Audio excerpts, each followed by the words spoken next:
Satu gedung ini semua jendela ditutup dengan besi. 80 karyawan terjebak di dalam. Sekarang ada suara dari speaker. Minta mereka bunuh 2 rekan dalam setengah jam. Semua orang panik. Ingin cari bantuan tapi tidak bisa. Ketika jendela terakhir ditutup.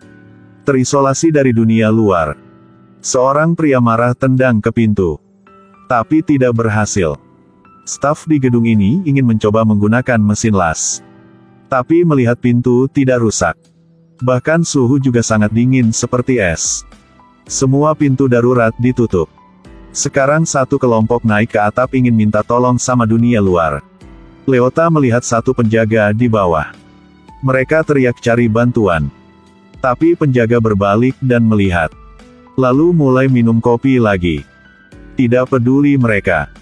Saat mereka putus asa. Seorang gadis ditembak jatuh. Ternyata sudah habis setengah jam. Saat itu seorang di lobi juga meledak kepalanya. Semua orang berpikir mereka ditembak. Langsung panik lari kemana-mana.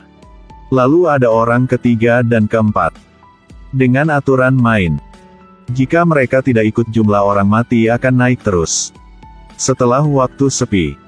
Bos perusahaan Barry dan staf Mike. Mencoba lihat ke mayat. Dan melihat itu bukan luka karena pistol. Tapi meledak dari dalam. Mike langsung bereaksi, ketika mereka direkrut oleh perusahaan dengan dalih memperhatikan keselamatan karyawannya. Dan telah pasang GPS di kepala mereka. Sepertinya sekarang telah menjadi bom. Rencana bunuh orang telah dibuat dengan waktu yang lama. Mike langsung mencari pisau dan masuk ke toilet. Membuat garis di belakang kepala. Sekarang ada suara dari speaker. Cepat lepaskan pisau. Jika tidak kami akan aktifkan bomnya. Demi nyawa, Mike hanya bisa tinggalkan pisau itu. Lalu mereka menemukan 3 CCTV di dalam sana. Semua tindakan mereka telah direkam. Di sisi lain Barry juga berpikir cara untuk selamatkan hidup sendiri. Dia panggil penjaga minta kunci ruang senjata. Tapi Evan langsung mengerti. Jadi dia menolak kasih kunci. Sekarang speaker mulai kasih misi. Minta mereka. Dalam 2 jam kemudian. Harus bunuh 30 orang. Jika tidak akan ada 60 orang akan mati. Pembunuhan mulai dari 2 staf servis itu. Saat rekan tidak lihat langsung pukul di kepala. Rekan mati di tempat. Gadis di dekat tidak sengaja melihat adegan itu. Staf langsung tangkap dia. Dan pukul kepala. Gadis terus gemetaran. Dia pukul sekali lagi. Tapi semua itu telah dihindari sama gadis ini. Mereka mulai bertengkar. Gadis itu tendang tembok. Staf ini mundur ke belakang kepala kena besi yang tajam. Tapi ini adalah bela diri sendiri. Barry di sini mulai rencana untuk bunuh orang. Dia dan teman ingin menggunakan alat las untuk buka pintu ruang senjata. Tapi terlihat sama Mike. Ketika mereka sedang berantem. Mike melakukan pistol penjaga tembak alat las. Untuk hentikan tindakan Barry. Mike tidak ingin menjadi kacau, orang bunuh orang. Dan mencoba cari bantuan dari luar. Mereka pakai cat buat tulisan di kain. Cari bantuan. Mencoba di luar untuk tarik perhatian. Tidak menyangka di bawah adalah penembak jitu. Mereka terus menembak ke atas. Saat panik banner itu jatuh ke bawah. Sekarang ada suara dari speaker. Untuk mengancam mereka jika masih membuat banner lagi. Semua chip akan meledak. Tidak punya pilihan lain mereka harus turun untuk cari cara lain. Tapi Barry tiba-tiba muncul. Pukul kepala Mike membuat dia jatuh ke bawah. Henry suruh penjaga beri kunci. Dia marah lempar kunci itu. Langsung ditusuk sama Henry dengan pisau. Barry ambil kunci buka ruang senjata. Dia kasih ke rekan dia pistol. Lalu mengancam semua orang ke lobi. Mereka pisah yang belum 18 tahun. Dan yang sudah 60 tahun naik ke depan. Dan jumlah ada 23 orang. 7 orang kurang akan dipilih oleh Barry. Mika tadi lawan dia jadi jelas tidak akan lolos.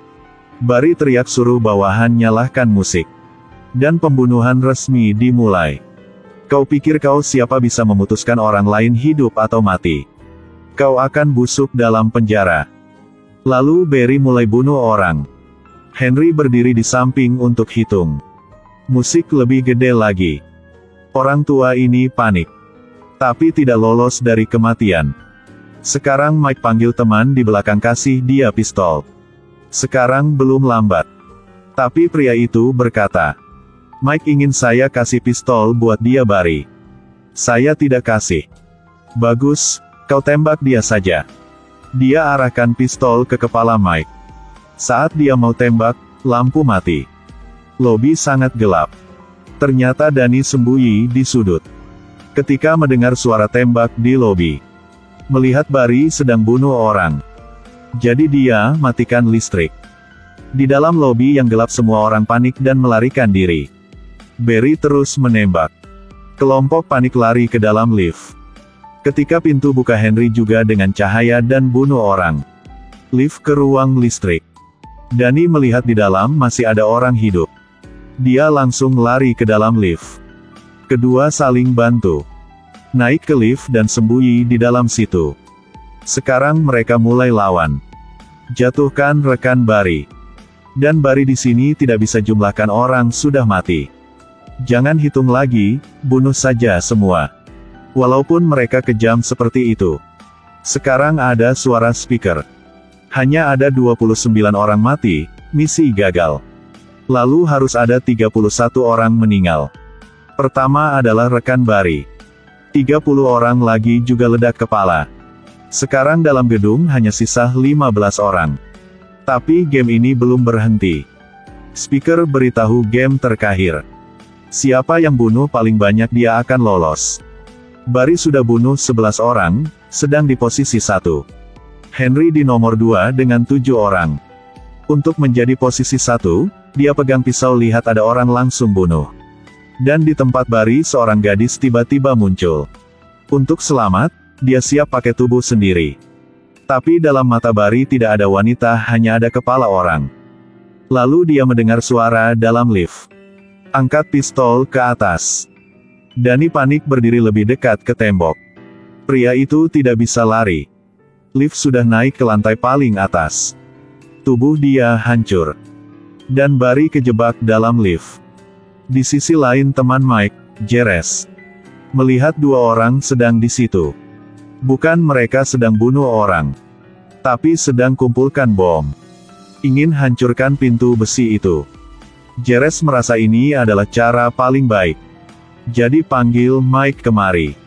Di jalan, dia menemukan seorang wanita tua. Tapi Jerez tidak seuntung itu. Dia menemukan Henry.